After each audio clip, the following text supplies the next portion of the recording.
Welcome again to No Lose Guard TV, your favorite entertaining and educative TV station. I remain your host for this podcast, which is the Health Guard podcast that we all know. So we're going to be discussing a very important topic which everyone is aware of today, which is on mental health. And to do justice to this topic, I've got my lovely guests here, four guests. I'm just going to introduce everybody right away. I've got the beautiful Anita by my right here, who's going to be talking about misconceptions on mental health. Anita is a mental health specialist. We've got Dr. OC over there as well. OC, Dr. OC will be talking about anxiety and how to go about treatment of anxiety. We've got the lovely Wani right in the middle of the gentlemen as well. Beautiful smile. So Wani will be doing justice to mental health and telling us what mental health is exactly. And we've got the lovely gentleman, Benjamin. Benjamin will be enlightening us on what exactly mental wellness is. So we'll keep the ball rolling. I'm going to start with Wani exactly. Wani, we've been hearing of mental health, mental health. What exactly is mental health? Thank you, Dr. TJ, for that question. I am honored to be here. So mental health refers to our psychological, social, and emotional well-being. Mental health helps us handle our stress, our emotions, helps us relate to others, and also helps us make healthy decisions. I want to also state that it is important to know that mental health is important throughout the stages of our lives, from childhood to adolescence, through adulthood. I would like to talk about this in particular because a lot of people are very ignorant of children's mental health. They're like, oh, kids don't have anything to worry about. Only have something to worry about when they become adults. But most of the mental illnesses that adults suffer starts from childhood. So I'm going to use myself as an example. So as a child, I was sexually molested. Yes, and it was hard for me because I couldn't process this feeling at that point in time. Because most times when it happens to other people, it's violent. But with me, I experienced pleasure, and I did not know who to speak to. I was told, don't tell your parents, don't tell anybody about this, and I always wanted to go back to my abuser for more. So this led to me being angry because I wasn't speaking to anybody. I was so angry. I was bitter. I did not know how to process these feelings until I was able to vent, rant, and speak to an adult about what had happened to me. So I want to tell you that it is important to create a clear communication link between adults and children so children feel comfortable to talk about their experiences with you when anything bad happens to them. Also, do you know that 1 in 5 adults are living with mental illnesses here in Nigeria? Do you know that youths between the ages of 13 to 18 years old have had or are currently dealing with a serious debilitating mental issue? Also, mental illness is one of the most common illnesses in the United States and here in Nigeria. And we have people roaming around with schizophrenia, bipolar disorder, and major depression. So I just want to say today, please take it easy on yourself, give grace to yourself, and give grace to other people around you because you don't know what the other person, like now, Benjamin can be sitting beside me and I don't know what it's going through, and I just have to be kind. So give grace to people around you, talk to someone, a friend, a family, or a therapist, and enjoy the little things in life, and God bless us all.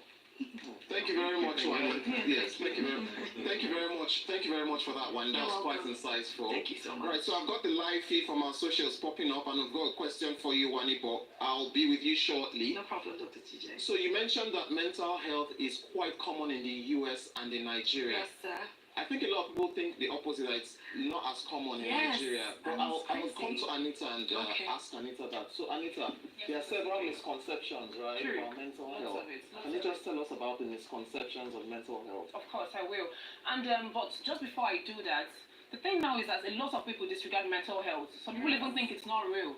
But I think what people need to understand that mental health is so real. It's actually as real as a heart disease. Right. Now to the misconceptions, I'll just go through a few of them. And the first one is that some people consider it a weakness. And this is particularly a concern to me when it comes to men, because they don't open up as much as women do. And they feel, oh, I don't want anybody to know because it will be perceived as a character flaw. But it's not, it's an illness. Women have mental health, men have mental health. So it's okay for men to express themselves on how they feel, same as women. And the next misconception is that people think those with mental health are violent or dangerous. This is not the case, because they're actually at more risk of being victims than perpetrators. Then the next misconception is when people think, oh, this one, that is only for the poor or is for those who are less intelligent. No, because I'm sure we've all heard about cases where you see CEOs of Fortune 500 companies commit suicide, and you wonder, you have a Lamborghini, your feet, you're like, yes, but it's that doesn't determine it. Mental illness could fall to anybody. So these are just one of the few, some of the few misconceptions. Okay. Thank you very much. That was nice, Anita. So, Wani, to your question. So, I've got a question from a woman in Abuja. Says, I broke up with my boyfriend 3 months ago, and I am now depressed. Is this going to continue, or will this change with time? Could you just give us a minute with that? I'm so sorry. I feel your pain because I've been through my fair share of heartbreaks as well. But I just want you to let go of it. Just know that this is a phase and it will pass. If you're isolating yourself, I want you to stop that right now and speak to someone, your friend, or if you don't have a friend that you can confide in, speak to a therapist, start going out. Just look for the things that bring you peace. Look for the things that make you happy and engage in those activities. And don't worry, everything will be fine and you will find your perfect man. Thank you very much, Wani. You're welcome. Right, back to you, Anita. Right, so you've spoken about the misconceptions. Yes. Now, several people have mental health cases as it may be. So how can they get help? What exactly is the help that they can access? There are lots of ways to get help, but you know, the first thing first is when you have a friend or family who has mental illness, you need to understand what that mental illness is. If you don't understand something, you can't help it. Exactly. So you need to understand it. You also need to understand the recovery process. And the next thing is also for you to be supportive, to be respectful. Because Dr. CJ, I actually carried out a study 2 years ago for 1,200 women, and I found out that 6 in 10 women have actually been abused in childhood. And the thing now is, when they talk about it 10 years later, you hear people saying things like, "Oh, why didn't you say anything since?" It does not disregard the fact that they still feel that pain or that burden or the trauma that has come from it. So whenever anybody is ready to speak up, very valid always. And first thing when such things happen is to please consult a professional. Consult a professional, find a support group, and also we have the SAMH counseling hotline. Okay, this is toll free, and if you're out there, you feel you need somebody to talk to anytime, it's 247, and I'm just going to call out the number now. Please take note of it. It's 1-800-283-7017. I'm just going to take that one more time. 1-800-283-7017. So the number will pop it on the screen. If you need the toll line, it's toll free. Just write the number down and that would help. Right, so thank you very much, Anita. I'm going straight to Benjamin. So there's mental health, there's mental well-being, right? That's correct. Some people may not know the difference between the two. So what exactly is mental well-being? For further clarity, mental well-being is just a positive state of the mind. It's when your mind is positive and it is functioning well. Right. Before I start, I would like to give my condolence to you, Wani. please, Wani. I'm actually very sorry that actually happened to you. And I will just be practical in nature, and then I'll just go into giving various scenarios and various examples, so I don't waste too much of our time. I'll just talk about how we could enhance our mental well-being. First of all, you need to be able to do proper budgeting of your finance. I did a survey and I noticed that so many people get into depression because they are broke. It might be funny to all of us, but it's actually the truth. I have a friend of mine. Anytime she's broke, that is when she's depressed. Do you get what I mean? And sometimes she takes blade and then inflicts self-infliction on herself. Do you understand? So I feel like to solve that, she needs to do proper budgeting of her finance so that she won't be broke. If you're not broke, you won't be depressed. Do you get that? I feel like again too, people need to learn how to network. These days, networking does not matter if you're an introvert or an extrovert. Anybody can network, and I feel like all these Gen Zs. I was hearing my kids talking about paint and sip and paint and go to sip and paint. Go to the beach. Don't use maturity to kill yourself. Look at me. I'm 60 years and I'm still going to the beach. Go to the beach relax yourself, you know. And sometimes so it's good to always exercise yourself. Some people cannot carry dumb. Look at me. I don't have muscles, but I still do. You know, sometimes you go for jogging, you do the necessary things, and then you have to. Another important key: eat good food, take balanced diet. You know, take vitamins, carbohydrates, iron. You know, all proteins. Take all the stuff. Another thing is that stress. Make sure you take enough sleep and you rest.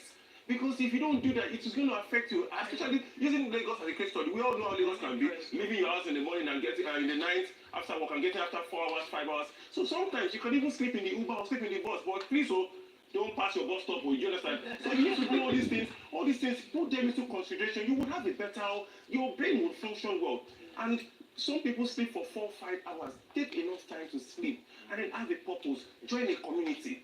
Because if your life, Socrates said something, he said an unexamined life is not worth living. If your life is not examined, you won't have a purposeful life in the future. So if you know, have a cause, have a goal, and go for it. With that, I feel like your mental well-being will be good, okay? Thank you. Yeah, well spoken. Thank you very much. Some lovely words of wisdom from our lovely gentleman there, Benjamin. He said you have to live a life purpose. So purpose, that's what we'll take out of Benjamin's words there.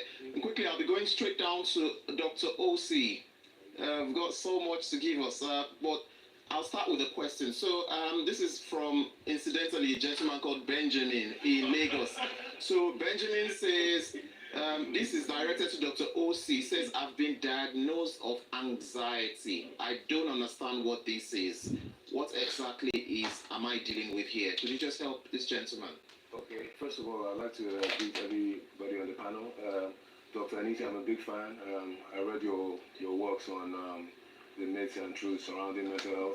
Fascinating stuff. Yes, fascinating stuff. Mr. Ben, next time you're going on your beach trips, make sure to send me an invite. And I'm very sorry for what you had to go through. So back to the question, Mr. Ben asked about anxiety. So anxiety is actually a natural response to stress. And normally anxiety actually helps people better prepare for situations. However, when it becomes overwhelming and starts to affect day-to-day activities, then it becomes a disorder. Furthermore, anxiety affects both adults and children. In fact, it is the most common psychological disorder amongst children and adolescents.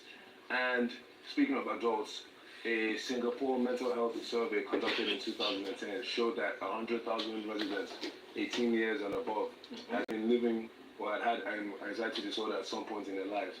What makes it even worse is that it usually took these people 6 to 9 years before they sought help.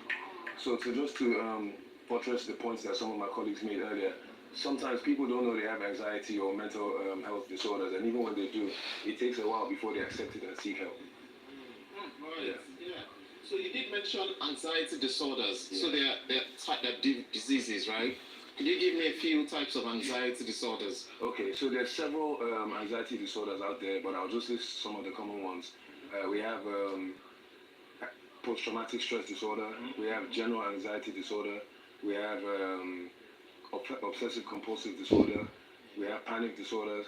So those are just some of the more common ones. Okay, yeah. So I've got a George from Aba saying, so I usually can't get scared rather when I try to hang out with my colleagues at work.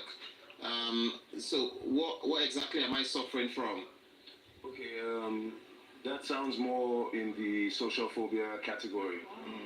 Yes, and the symptoms of that, the symptoms of most anxiety disorders they usually cluster around irrational fear and dread. Right. So people that suffer from social phobia, they tend to excessively think, they're self-conscious, and they don't want to be seen in public spaces and things like that. In fact, sometimes the thought of going to those events fills them up with fear and dread. So that's a terrible situation to be in. Right. So I've just been informed by the production team that we're running out of time, so we'll just wrap it up with one question. So is there any treatment for these disorders, and what, just in a minute, please? Of course, fortunately, Ben and anybody out there are treatments. There's medical treatments which include antidepressants and anti-anxiety medication. We have psychotherapy, which includes cognitive behavioral treatment. And we also have stress management techniques that can ease the person's mind. All right. So there's a lot of questions popping up in the feed, but unfortunately we won't be able to address these questions. But thank you, keep sending them in. I'd like to wonderful. I've learned a lot, and I'm sure everybody can agree that we've learned a lot today. Favorite health TV, No Lose Guard TV. I remain your lovely host, Dr. TJ. I'll see you next week, but don't go yet. We've got episode 2 of another podcast coming, so that will be rolling in a few short moments. All right, thank you very much. Yeah. Our guest for episode 2 of Host Crystal and said, let's run this.